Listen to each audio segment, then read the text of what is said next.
Hey there, Modern Math teacher. Can you believe it? We're already into chapter 6 of our math therapy journey. Welcome back to the Modern Math Teacher Podcast. I'm your host, Kristen Moore, and today we are diving into chapter 6, Makeover, from the book Math Therapy by Vanessa Vaccaria. And as I read this chapter, there was one phrase that really just kind of kept coming back to me.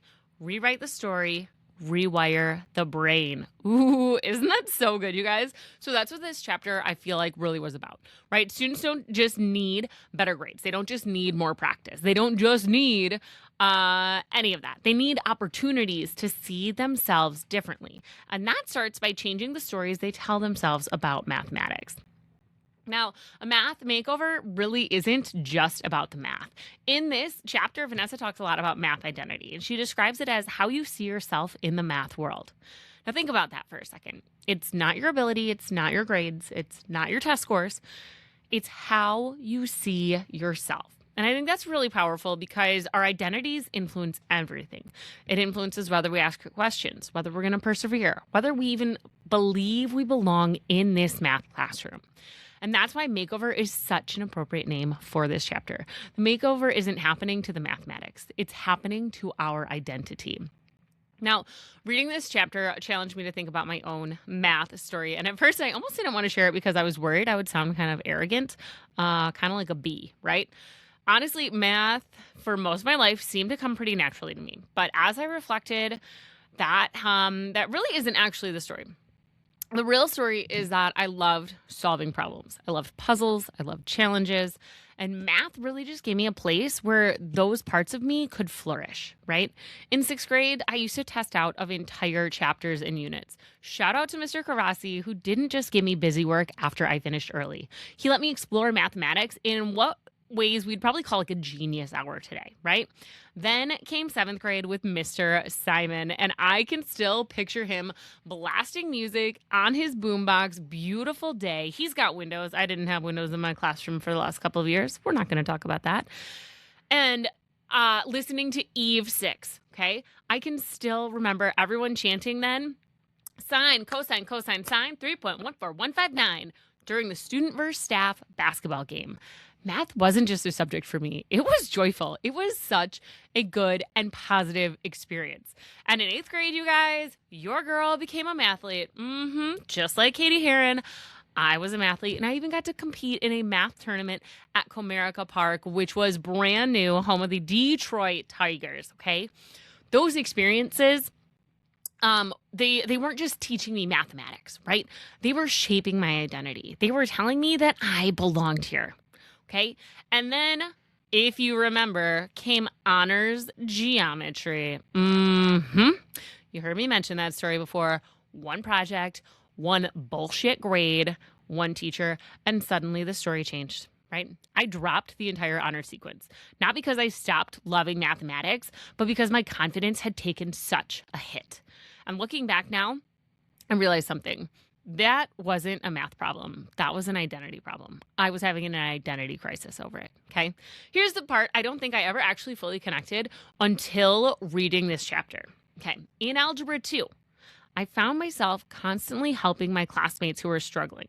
I was in the traditional grade level Algebra 2, but I was a year behind them, right? I was a 10th grader in an 11th grade class, so I was still on an advanced track, but I wasn't in the honors track. Okay, I would find myself explaining problems to my classmates. Sometimes I probably 100% helped a little more than my teachers would have preferred. But underneath all of that was something a lot bigger. I wanted other people to experience the joy that I felt when math finally made sense. And that, you guys, is why I became a teacher in the first place. Long before I ever stepped into a classroom. And honestly, you guys, I think that's probably why Algebra 2 has always been my favorite course to teach and why I'm a little bit apprehensive about teaching honors Algebra 2. It's the honors class I didn't take. It's the one I dropped out of because I had just felt such despair in my honors geometry. And that sounds kind of, I don't know, arrogant or BS-y of me, but that's my truth and I'm sticking to it. Okay. So flipping gears away from my story a little bit, but back to the media. I love how much Vanessa is like on top of this. And I believe she said that's what her like master's thesis was all about. Like the role that media plays in shaping our math identities, right? So we've talked about Teen Talk Barbie, this girl right here saying math class is tough. Okay. This chapter also references Mean Girls. My homegirl Katie Heron and I are both mathletes, right? But here's where it was when I read Vanessa's words, my reaction was a little bit different. Okay. So one of the things I really loved about Mean Girls was that Katie Heron was a mathlete, and so was I.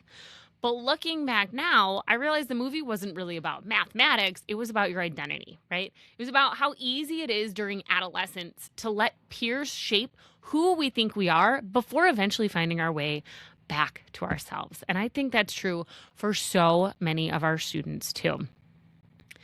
Inside of this chapter, I really started thinking about the math story makeover, how my students, again, are going to be writing their own math autobiographies during the first week of school, and they aren't just going to stop there. Later in the semester, like I was saying, I think once a quarter, we're going to revisit those stories and complete a math story makeover, because the goal isn't to write a story, it's to rewrite it, to notice how they've changed, to identify the beliefs that they've challenged, to celebrate the evidence they've collected. And then, you guys, we're going to graph it. You bet your bottom dollar. In there, she's got one called Mathography instead of Mathography. I love it. I love it. I love a good play on words.